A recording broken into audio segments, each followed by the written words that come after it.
ՀՀԿ-ից հեռացված պատգամավոր Հովիկ Աղազարյանն ու պատիվ ունեմ խմբակցության պատգամավոր Տարոն Մարգարյանը կզրկվեն անձեռնմխելիությունից։ Քաղաքացիական պայմանագիր խմբակցությունը համաձայնություն տվեց Հայաստանի գլխավոր դատախազ Աննա Վարդապետյանի միջնորդություններին։ Հովիկ Աղազարյանի դեպքում քվեարկությանը մասնակցել է 67 պատգամավոր, կողմ է քվեարկել 65-ը, դեմ 2-ը։ Տարոն Մարգարյանի դեպքում 67 պատգամավոր, 67-ն էլ կողմ է քվեարկել։ Վարդապետյանը ազգային ժողովին էր ներկայացրել պատգամավորներ Տարոն Մարգարյանի եւ Հովիկ Աղազարյանի նկատմամբ քրեական հետապնդում հարուցելուն համաձայնություն տալու միջնորդություններ։ Տարոն Մարգարյանի գործը վերաբերում է Երևանի դպրոցներին եւ մանկապարտեզներին պատկանող հողերի ապօրինի օտարմանը, պաշտոնեական լիազորությունների չարաշահմանը եւ առանձնապես խոշոր չափերով հողերի լվացման առնչվող հոդվածներին այն ժամանակահատվածում, երբ նա եղել է Երևանի քաղաքապետը։ Հովիկ Աղազարյանը կասկածվում է այն բանի համար, որ խոշոր չափի կաշառքի դիմաց խոստացել է կազմակերպել մանր եղջերավորների արտահանումն առանց կարանտինի։ Մեկ այլ քրեական գործի շրջանակում Աղազարյանը կասկածվում է $23,000 կաշառք ստանալու համար Երևանի Աջափնյակ համայնքում վթարային դպրոցի շենքի կառուցապատման գործընթացում միջնորդելու խոստման դիմաց պատգամավորներն իրենց առաջադրված մեղադրանքները չեն ընդունում։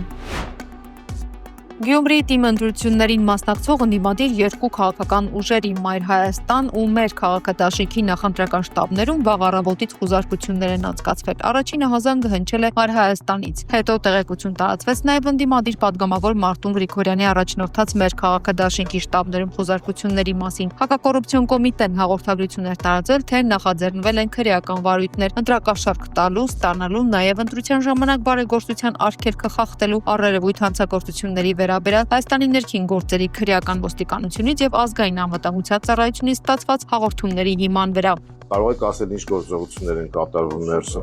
Չկներկայանաք ներողություն։ Մեզ համար անտրամաբանական ու անհասկանալի ասենք ինչ։ Մարտուն Գրիգորյանի հայրը Կամո Գրիգորյանի եւ որդին տնից բերման են ենթարկվել։ Այս գիշեր նույնպես շարունակվել են կրակոցները Խնածախ գյուղում, դրանք լսելի են եղել գիշերը 10:22-ին եւ 12:15-ին առավոտյան պարզվել է, որ գիշերվա կրակոցներից 2 տան տանիք է վնասվել։ Եթե Հայաստանի տարածքում թշնամու արձակած կրակոցներից մնացած դատարկ պարկուճները հայտնաբերվել են տների տանիքներին, դա չի նշանակում, որ արդեն կրակոցները մեր երկրի ուղղությամբ են եւ վտանգ են սպառնում։ Հայաստանի պաշտպանության հաղորդագրությանը սպասելիս։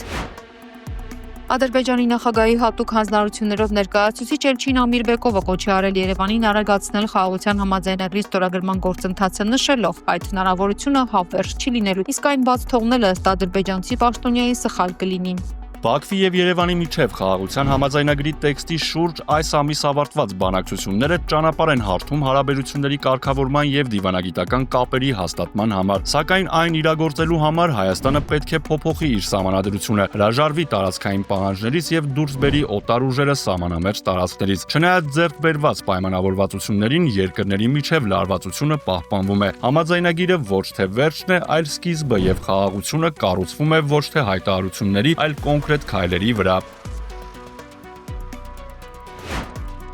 Պաշտոնական Բաքուն հայ-ադրբեջանական բանակցային գործընթացը տապալելու եւ իրադրային սրման հերթական քայլին է գնացել, գրել է ազգային ժողովի պատգամավոր Տիգրան Աբրահամյանը, մասնավորապես նախագահի պաշտոնական ներկայացուցչի շուրթերով կոչ է արվել արագացնել խաղաղության համաձայնագրի ստորագրման գործընթացը, որովհետեւ այդ հնարավորությունը հավերժ չէ։ Ըստ Աբրահամյանի պարզ ասած Ադրբեջանից ասում են, որ չեն պատրաստվում սպասել մինչեւ 26-27 թվականները, երբ Հայաստանում սահմանադրություն կփոխեն, ուղիղ հասկացնելով, որ իրենց նախապայմանների չկատարման պարագայում բանակցված փաստաթուղթը առ ոչինչ կդառնա։ Ադրբեջանից հնչող այս ուլտիմատումն անուղղակի հաստատում է այն կանխատեսումները, որը վերջին մեկ շաբաթվա ընթացքում սահմանագծին հրադադարի ռեժիմի խախտումները Բաքվի շտապողականության հետ են կապված եւ Երևանի դեմ որպես ճնշում են գործածվում։ Իսկ ինչով է զբաղված հայաստանյան իշխանությունն ու դրա պարագլուխը՝ հերթական տապալումը արդարացնելու եւ այլոց դրանում մեղադրելու ավանդական խեղկատակությամբ։ Երևանի եւ Բաքվի միջև խաղաղության համաձայնագիրը բեկումնային կլինի Աստանա կատարած այցի ժամանակ, ասել է Հայաստանի արտգործնախարարը Ղազախստանի փոխվարչապետ արտգործնախարար Մուրադ Նուրթլեուի հետ։ Ղազախստանի գործընկերոջ հետ բանակցությունների ընթացքում նախարարները քննարկել են Երևանի եւ Բաքվի միջև խաղաղ համաձայնագրի նախագիծը, առևտրատնտեսական եւ այլ հարցեր։ Միրզոյանը Նուրթլեուին հրավիրել է Երևան։ Եթե Ադրբեջանը ցանկանում է վերջ դնել ԵԱՀԿ Մինսկի գոյությանը, ապա ամենատրամաբանական եւ լեգիտիմ կարճ ճանապարհը համաձայնագրի ստորագրումն է, նախորդին Վիեննայում հայտարարել է փոխարտգործնախարար Ռոբերտ Աբիսողոմոնյանը Հայաստանի խնդրանքով հրավիրված ԵԱՀԿ մշտական խորհրդի հատուկ նիստի ժամանակ։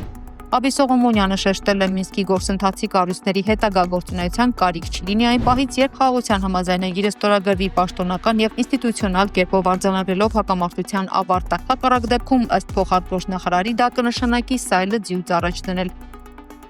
Անդրադառնալով Հայաստանի սահմանադրությունը փոխելու Բաքվի մյուս պահանջին, Աբի Սողոմոնյանը նախ վկայակոչել է Սահմանադրական դատարանի 24 թվականի սեպտեմբերի 26-ի որոշումը, ապա շեշտել Հայաստանի Հանրապետության սահմանադրությունը չի պարունակում որևէ դրույթ, որը կարող է ենթադրել տարածքային պահանջ որևէ երրորդ երկրի նկատմամբ։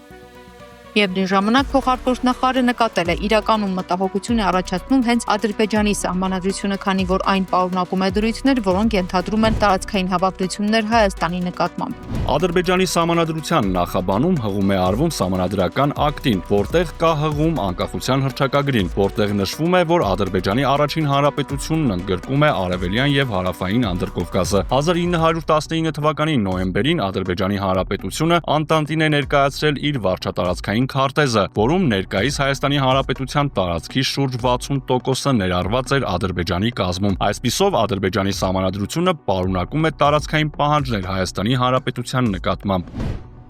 Իսկ թե ինչու Երևանը չի բարձրացնում Ադրբեջանի սահմանադրությունը փոխելու անհրաժեշտության հարցը, փոխարտգործնախարարը պարզաբանել է, խաղաղության համաձայնագրում ներառված է հոդված, ըստ որի կողմերը չեն կարող հղում անել իրենց ներքին օրենսդրությանը համաձայնագրի չկատարումը արդարացնելու նպատակով։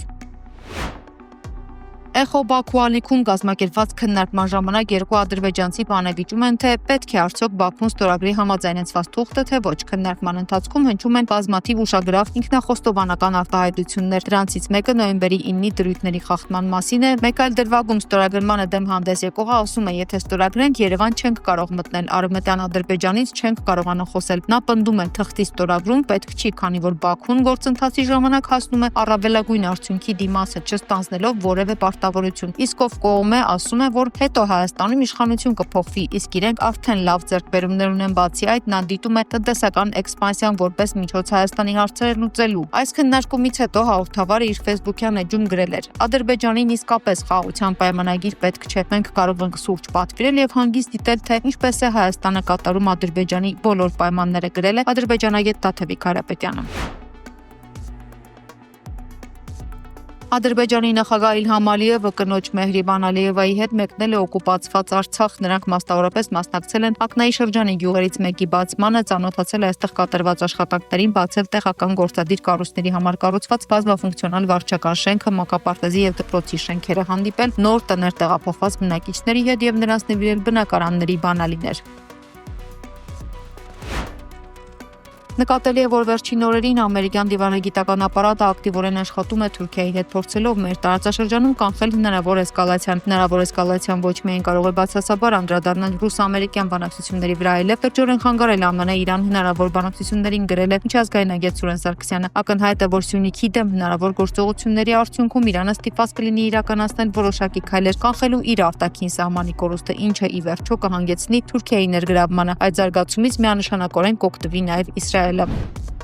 Իհարկե, կան պետություններ, որոնք բացասաբար են տրամադրված ԱՄՆ-Իրան հարաբերությունների հնարավոր կարգավորմամբ, եւ դա ոչ միայն Իսրայելն է, այլ նաեւ Թուրքիան, քանի որ Իրանի հետ հարաբերությունների կարգավորման արդյունքում Թուրքիայի դերակատարությունն ու նշանակությունը տարածաշրջանում ԱՄՆ-ի համար զգալիորեն կնվազի, իսկ Իրանի տարածաշրջանային դերը էապես կմեծանա, իսկ Թուրքիայի համար Իրանը հիմնական մրցակիցն է։ Հայաստանը չի կարող երկու աթոռի վրա նստել, պետք է ընտրություն կատարի Եվրասիական տնտեսական միության եւ Եվրամիության միջև կրկին հայտարարել է Ռուսաստանի փոխվարչապետ Ալեքսեյ Օվերչուկը։ Պաշտոնյան նշել է, որ ծանոթացել է Հայաստանի ազգային ժողովի ամբողջությամբ ընդունած Եվրամիությանը Հայաստանի անդամակցության գործընթացի մեկնարկի մասին օրինագծին։ Ես ծանոթացել եմ օրենքի տեքստին, որն ընդունվել է։ Դա Հայաստանի ներքին գործն է։ Իրականում մենք հասկանում ենք, որ եւ ԵԱՏՄ-ն եւ ԵՄ-ն նման օրակարգեր ունեն։ Այդ պատճառով իհարկե երկիրը պետք է որոշում կայացնի։ Երկու աթոռի վրա միաժամանակ նստել հնարավոր չէ։ Դա հստակ է։ Մենք տեսնում ենք, որ Հայաստանը շարունակում է ակտիվորեն աշխատել Եվրասիական տնտեսական միությունում եւ այսօր իր դրական ներդրումն է ունենում Եվրասիական ինտեգրման գործում։ Ռուսաստանն ուշադիր հետևում է գործընթացներին։ Մենք հասկանում ենք, որ եթե Հայաստանը շարժվում է դեպի Եվրոպա, ապա համապատասխանաբար անհրաժեշտ կլինի վերանայել այդ երկրի հետ տնտեսական հարաբերությունների ամբողջ համալիրը եւ ցավոք դա կարտահայտվի Հայաստանում մարդկանց կենսամակարդակի վրա, ինչը մենք այնքան էլ չենք ցանկանա։ Թուրքիայի նախագահ Ռեջեփ Թայիփ Էրդողանը, որը նաև երկրի իշխող Արդարություն եւ զարգացում կուսակցության ղեկավարն է, ելույթ է ունեցել իր քաղաքական ուժի հանդիպմանը, որի ընթացքում կրկին անդրադարձել է երկրում ծավալվող բողոքի ցույցերին։ Նա հայտարարել է, որ իր ղեկավարած ուժի կառավարման 23 տարվա ընթացքում Թուրքիան մեծ հաջողությունների է հասել, միաժամանակ նշելով, որ չեն մոռացել ուժերին, որոնք մտադիր էին քաոս սերմանել մուտ սպանություններով, նրանց, որոնք կոչ էին անում հեղաշրջում անել, կանխելու իր նախագահ դառնալը։ CHP